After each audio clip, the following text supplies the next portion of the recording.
Uma Sim. pergunta que eu tenho referente à objeção, Alexandre.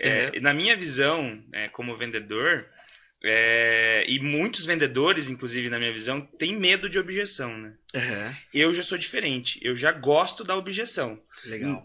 Caso eu não tenha criado ela, né? Que esse é o problema. Se eu criar ela é o problema. Porque a objeção, para mim, ela é uma demonstração de interesse. Porque ele está interessado no que eu estou falando. Então, quando ele está com objeção, eu gosto muito e eu vou tentando... Se for uma objeção ruim, lógico, a gente vai tentando contornar. Mas é bom que ele está interessado. O que você tem a dizer para esses vendedores que fogem da objeção, que veem uma objeção e esse cara não vai ser para vender, ao invés de realmente olhar, pensar e tentar contornar aquilo, tentar entender o cliente? Nossa, excelente. Eu digo que a nossa profissão de vendas é comparada à medicina. Um cirurgião não vai abrir um paciente para matar ele, vai? Não vai. Um vendedor não vai usar as técnicas dele para matar a venda. Não é verdade? E nem matar o cliente. Então é muito bom com que o vendedor ele estude sobre o contorno de objeção, primeiramente, para que ele tenha as técnicas necessárias para você abrir o paciente correto. Sim. O médico, que ele sabe segurar o bisturi, ele faz o corte de uma maneira tão precisa que depois ajuda aos pontos. O vendedor, quando ele estuda muito sobre o contorno de objeção, ele faz o corte, ou ele faz a pergunta, ou ele faz a incisão de uma forma que ele vai conseguir fechar o ponto. Uhum. E hoje, muitas vezes, Matheus, o vendedor ele vai contornar a objeção e ele não consegue fechar os pontos. Então, como que a gente consegue contornar a objeção? De novo, a única coisa que o vendedor carrega pelado é uma boa narrativa e o contorno de objeção. Uhum. Como que você faz primeiro para você contornar a objeção? Primeiro, você se prepara a ela.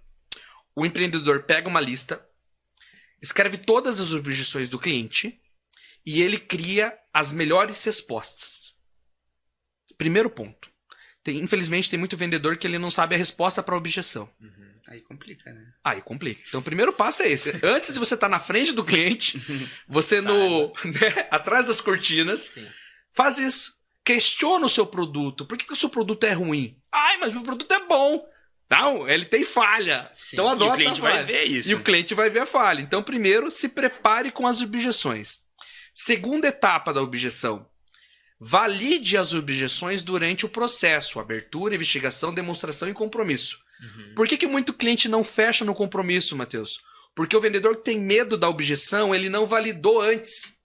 Cliente, fiz a abertura. Cliente, o que você achou da nossa empresa? Nossa, a empresa de vocês é maravilhosa. Fechou uma porta. Já foi a abertura. Fiz a investigação. Cliente, essas perguntas que eu fiz para você foram relevantes? Tem alguma questão que eu não te perguntei que você gostaria de me falar? Eu já estou fechando uma possível objeção lá na frente. Uhum. Né? Eu vou fazer o inverso disso já, tá? Uhum. Na demonstração, cliente, ficou claro o meu produto? Ficou clara a minha empresa?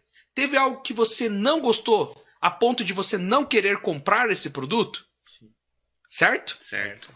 Eu tô dando a opção do cliente antes da etapa do compromisso me dizer, certo? Sim. Quando eu chego no compromisso e eu começo, cliente, qual que é a ideia agora? Realmente, né, você precisa me mandar a documentação, ou você vai fazer isso assim. O cliente não vai objetar. Agora, o vendedor geralmente quando ele faz a abertura, ele não valida se a empresa dele foi relevante, se é boa ou não. Quando ele faz as perguntas, ele não valida com o cliente se teve alguma pergunta que ele esqueceu, alguma coisa que ele falou que não fez sentido, e o cliente já está com 2 objeções guardadas aqui. Certo? Certo. Quando ele vai para a demonstração de capacidade, ele só fala os benefícios do produto dele, ele não pergunta para o cliente se tem alguma questão que o produto dele não vai atender o cliente de fato e tudo mais. Aí quando ele chega na etapa do compromisso... Tem um monte de objeção. Né? Tá cheio. Aí você pergunta, cliente, você tem alguma dúvida? Tenho que pensar, né? Vou pensar e depois a gente conversa. Então, aqui vem a segunda dica. Tenta descobrir a objeção do cliente durante o processo e não no final. Não na hora de fechar o carrinho, não na hora de você puxar a caneta. Porque quando você tira a caneta e coloca o papel na mão, o papel na mesa, e o cliente já identifica que é uma caneta, ele sabe que ele vai fechar o negócio, ele já tá confortável, o corpo dele já tá preparado para fechamento. Ele tá querendo, né? Pô, como que eu fecho negócios? Ele só quer fechar.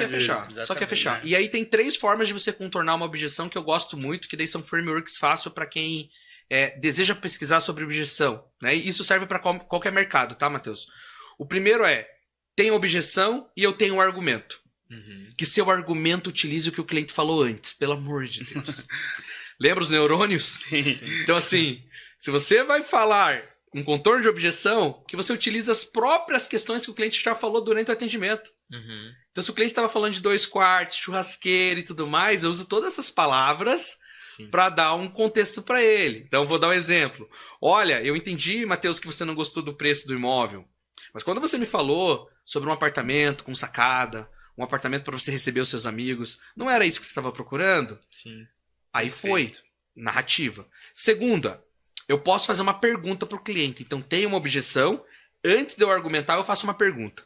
Então, o cliente objetou. Mas eu não gostei do valor do imóvel. Ou eu não sei se eu estou preparado para contratar o meu seguro de vida. Uhum. É só usar o que o cliente falou.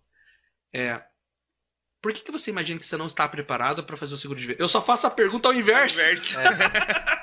Gente, eu não igual os 5 porquês lá, né? Por quê? Porque eu não preciso inventar a pergunta, né? O vendedor às vezes fica, nossa, qual a pergunta que eu vou fazer agora? Não, e é engraçado também essa parte, porque a partir do momento que você tá perguntando uma coisa que o cara acabou de falar pra você, ele já se sente entendido, né? Tipo, putz, esse cara aqui, ele tá... Ele me ouviu, né? Ele me ouviu. Ele me ouviu. Ele tá me entendendo. Exatamente. Era disso que eu tava precisando, exatamente mesmo. E tem uma questão também que daí chega no final, né? E Ali, qual que é o nível master do contorno de objeção? O nível master do contorno de objeção é o cliente vai objetar, você vai perguntar. Utilizando a própria resposta do cliente, então assim, eu achei caro porque os imóveis que eu encontrei são mais antigos. Cliente, perfeito. Hoje eu trabalho com imóveis novos e ficou muito claro que o tamanho de sacada que você busca é uma sacada maior, né? E que tem uma churrasqueira eficiente. Hoje a gente encontra esse item em apartamentos mais novos. Tem muito apartamento antigo que não tem a sacada com churrasqueira.